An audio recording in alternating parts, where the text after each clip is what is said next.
नमस्कार, रुचिरा डेलिशियस फूडमध्ये मनापासून सर्वांचे खूप खूप स्वागत आहे।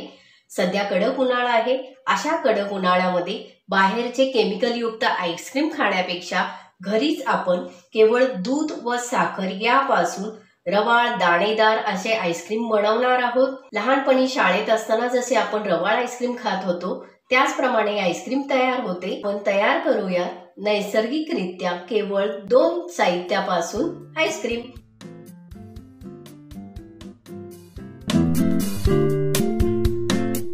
एका मोठ्या पॅन मध्ये निरसं 1 लिटर दूध मी घेतलेलं आहे। गॅस चालू करून घेतलेला आहे। प्रथम हे दूध आपण चांगलं कडकडीत तापवून घेऊया। दूध कडक तापलेलं आहे। वर साय साचत आलेली आहे। गॅसची फ्लेम स्लो करून घ्यायची। स्लो फ्लेमवर हे दूध आता आपल्याला सतत हलवून आटवून घ्यायचं। दूध जर आपल्याला आटवायचं असेल तर नेहमी पसरट भांड्यामध्येच ठेवायचं, कारण त्यामुळे दूध लवकर आटतं। दूध आटण्यासाठी मी दुसऱ्या शेगडीवर ठेवलेलं आहे। मध्ये मध्ये ह्याला सतत हलवायचं आहे। अजिबात भांड्याला दूध लागू द्यायचं नाहीये। ह्या गॅसवर दुसरा पॅन ठेवलाय, त्यामध्ये 2 चमचे साखर घालून घेऊया। स्लो फ्लेमवर साखर सतत हलवत पगळून घ्यायची आहे। साईडला ठेवलेलं जे दूध आहे ते देखील आपल्याला मध्ये मध्ये असं हलवून घ्यायचंय। साखर पगळायला सुरुवात झालेली आहे। आता यामध्ये छोटा 1 चमचा साजूक तूप घालून घेऊया। गॅसची फ्लेम स्लोच ठेवायची। तूप घातल्यानंतर साखरेमध्ये मिक्स करून घेऊ। तूप साखर चांगली एकजीव करून घ्यायची। काजू आणि बदाम मी एकदम असे बारीक करून घेतलेले आहेत। ते बारीक केलेले काजू बदाम ह्या साखरेमध्ये घालून घ्यायचे। चांगलं फिरवून घेऊया। एका स्टीलच्या ताटाला तूप लावून घ्यायचं। गॅस बंद करून घेते। जे आपण साखर ड्रायफ्रुट्स एकजीव केले होतं ते तूप लावलेल्या ताटामध्ये आपल्याला ओतून घ्यायचे। हे थंड करून घेऊया। दूध परत ह्या शेगडीवर ठेवलेलं आहे। दूध ठेवून 10 मिनिट झालेले आहेत। बऱ्यापैकी घट्ट होत आलेलं आहे। जर भांड्याला साय लागली असेल तर ती देखील आपल्याला दुधामध्ये मिक्स करून घ्यायची आहे, कारण निरसं दूध घेतलेलं आहे आपण, त्यामुळे आपला आईस्क्रीम एकदम चांगलं होणार आहे। दूध आटायला ठेवून 15 मिनिट झालेले आहे। दूध बऱ्यापैकी कमी झालेलं आहे। दाटसर देखील झालेलं आहे। 20 मिनिट झालेले आहेत। यामध्ये 1 वाटी कमी अशी साखर घालून घेत आहे। आईस्क्रीम जर फार गोड लागत असेल तर साखरेचं प्रमाण तुम्ही वाढवू शकता। सतत हलवून साखर दुधामध्ये विरघळून घ्यायची आहे। गॅसची फ्लेम मीडियम करून 5 मिनिट दूध चांगलं आटवून घेऊया। साखर चांगली विरघळलेली आहे। अजून याला आपण थोडंसं आटवून घेऊ। दाटसरपणा यायला पाहिजे दुधाला।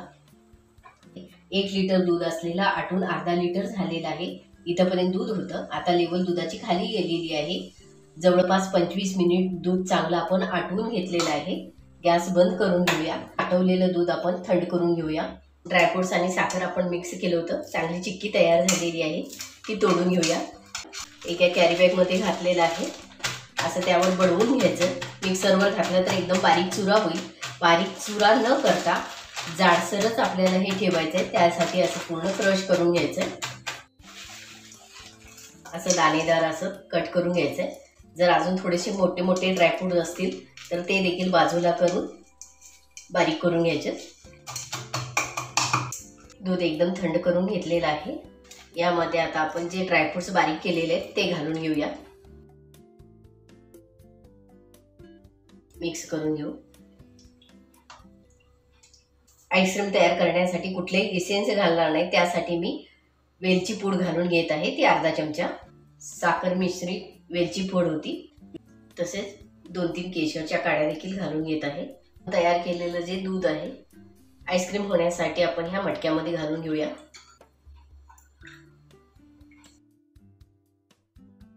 यावर पुन्हा थोडेसे ड्रायफ्रुट्स घालून घ्यायचे। यावर केशरच्या काड्या देखील घालून घेत आहे। हे सर्व आपण झाकून घेऊयात।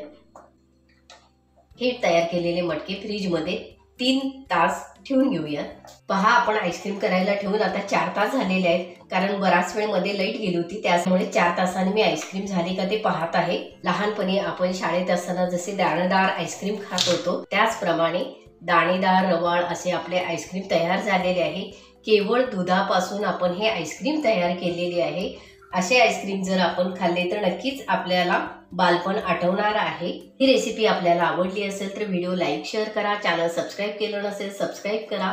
बेल आयकॉनवर क्लिक करा. नवीन रेसिपीचे अपडेट लगेच आपल्याला मिळेल. परत आपण भेटूया नवीन रेसिपीसह. कायम स्वस्थ रहा, मस्त रहा. धन्यवाद.